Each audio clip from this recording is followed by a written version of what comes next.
Class 10th UP board के प्यारे विद्यार्थियों, आज आपके लिए लेकर आया हूँ विज्ञान का महत्वपूर्ण प्रश्न, यानी कि विज्ञान के 20 अति महत्वपूर्ण बहुविकल्पीय प्रश्न जो आपके 2025 के बोर्ड एग्जाम में पूछे ही पूछे जाएंगे।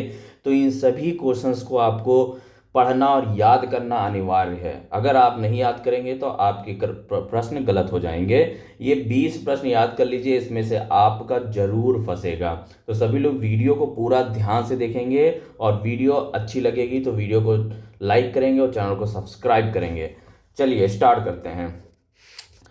मानव नेत्र द्वारा किसी वस्तु का प्रतिबिंब बनता है। तो साथियों, मैं आपको बता दूं कि मानव नेत्र द्वारा वस्तु का प्रतिबिंब रेटिना पर बनता है। ऑप्शन नंबर डी इसका करेक्ट है, याद रखेंगे। विद्युत धारा उत्पन्न करने की युक्ति है, यानी ऐसी डिवाइस बताइए जो इलेक्ट्रिक करंट को उत्पन्न करता है, इलेक्ट्रिक करंट को बनाता है। भाई जनरेटर, शादियों में आप जनरेटर लगाते हो ना, तो जनरेटर क्या करता है, बिजली बनाता है कि नहीं। फैराडे का लॉ उसमें लगता है, ठीक है, इलेक्ट्रोमैग्नेटिक इंडक्शन। तो यहाँ पे विद्युत धारा उत्पन्न करने की युक्ति है, तो कौन उत्पन्न करता है, जनित्र करता है। और इस जनित्र को ही हम क्या बोलते हैं, जनरेटर बोलते हैं। याद रखना, निम्नलिखित में से कौन लेंस बनाने के लिए प्रयुक्त किया जाता है। लेंस बनाने के लिए हम लोग किसका प्रयुक्त करते हैं बताइए साथियों, कांच का, ग्लास का। दो ग्लास के टुकड़े को जोड़ देते हैं ना, ये मान लो कोई स्फेरिकल ग्लास है और यहाँ से मैंने इसको कट किया, इसको कट किया, दोनों को कट करके ऐसे जोड़ दिया, ये बन गया आपका उत्तल लेंस। क्लियर है। वैद्युत शक्ति का मात्रक है, बिल्कुल वैद्युत शक्ति का मात्रक है, शक्ति का मात्रक वाट होता है साथियों। ऑप्शन नंबर बी करेक्ट हो जाएगा बच्चों, ऑप्शन नंबर बी करेक्ट हो जाएगा। याद रखना, वैद्युत शक्ति P इज इक्वल टू क्या होता है, work upon time, W upon T.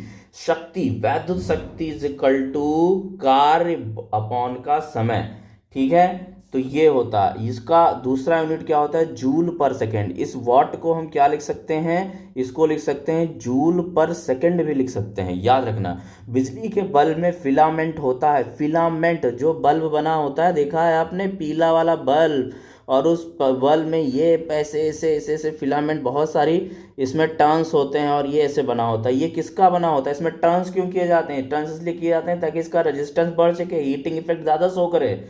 और इसका फिलामेंट बना किसका होता है, तो ये टंगस्टन का बना होता है। बिल्कुल टंगस्टन, डब्लू से रिप्रेजेंट करते हैं, एक धातु है। तो बिजली का बल्ब का फिलामेंट किसका बना होता है, टंगस्टन का बना होता है। साथ ही इसको याद जरूर कर लेंगे। प्रकाश के लिए किस रंग का प्रकीर्णन सबसे कम होता है, प्रकीर्णन सबसे कम किसका होगा, प्रकीर्णन सबसे कम किसका होगा, प्रकीर्णन सबसे कम उसी का होगा जिसकी स्पीड तेज होगी, ठीक है। तो देखिए, जो जो अगर हम प्रिज्म से क्या करते हैं, व्हाइट लाइट को पास कराएंगे, तो जो यहाँ पैटर्न बनेगा, ये पैटर्न बनता है विवग्योर में। देखेंगे यहाँ पे क्या बन के आता है, VIVGYOR,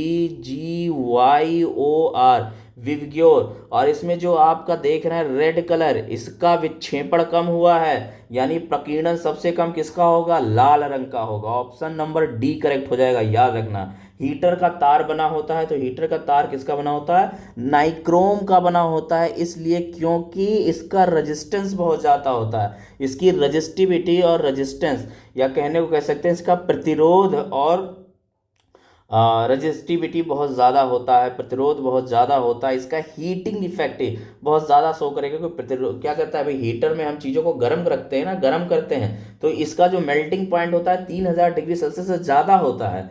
तो हीटर का तार किसका बना होता है बच्चों, नाइक्रोम का बना होता है। याद रखना, जस्ता धातु हाइड्रोक्लोरिक अम्ल से क्रिया करके, जस्टा मतलब जिंक, जिंक क्या है भाई, HCl से रिएक्शन करेगी। कभी भी कोई धातु अम्ल से रिएक्शन करती है तो हाइड्रोजन गैस निकालती है। याद रखना, हाइड्रोजन गैस निकलेगा। ऑप्शन नंबर सी करेक्ट हो जाएगा। अब यहाँ पे देखिए, मार्च नहीं, ये क्या लिखा है भाई, ये मार्स है, ये मार्स है। मार्स गैस का रासायनिक सूत्र क्या है, मार्स गैस क्या होता है भाई, मीथेन होता है।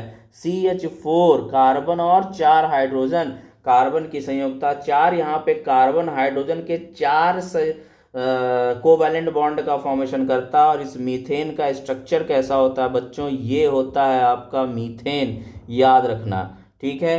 तो मार्स गैस का रासायनिक सूत्र क्या होता है, CH4। एसिटिक अम्ल में कितने अम्लीय H परमाणु हैं, तो एसिटिक अम्ल का फॉर्मूला क्या होता है बच्चों, CH3COOH।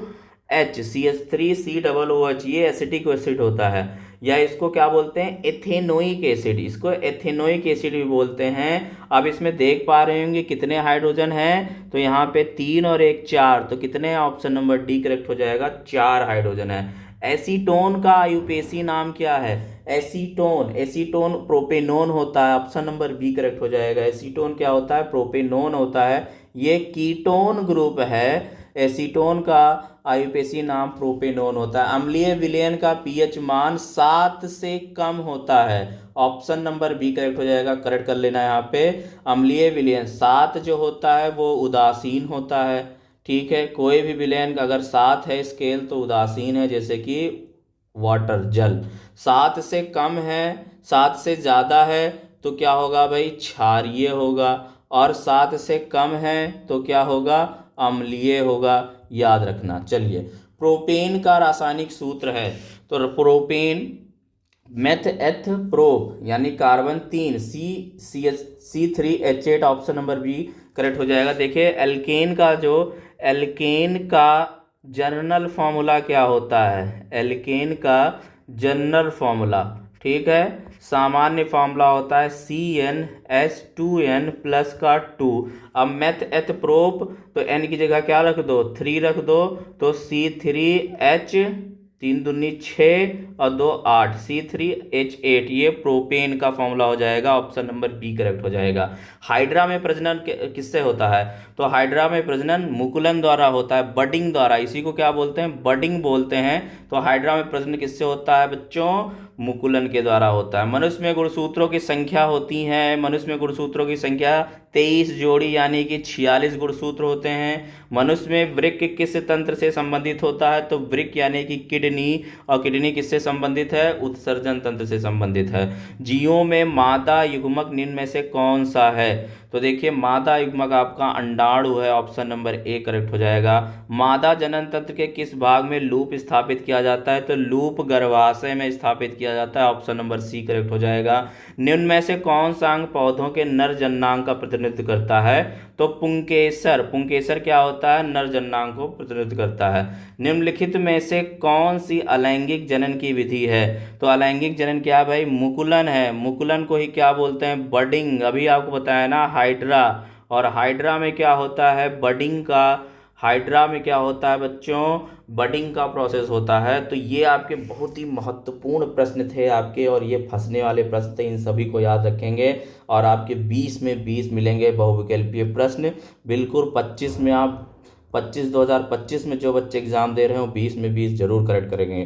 बिल्कुल, मिलते हैं नेक्स्ट वीडियो में एक नेक्स्ट टॉपिक के साथ, तब तक के लिए नमस्कार, जय हिंद, जय भारत। सभी लोग वीडियो को लाइक करेंगे और चैनल को सब्सक्राइब करेंगे।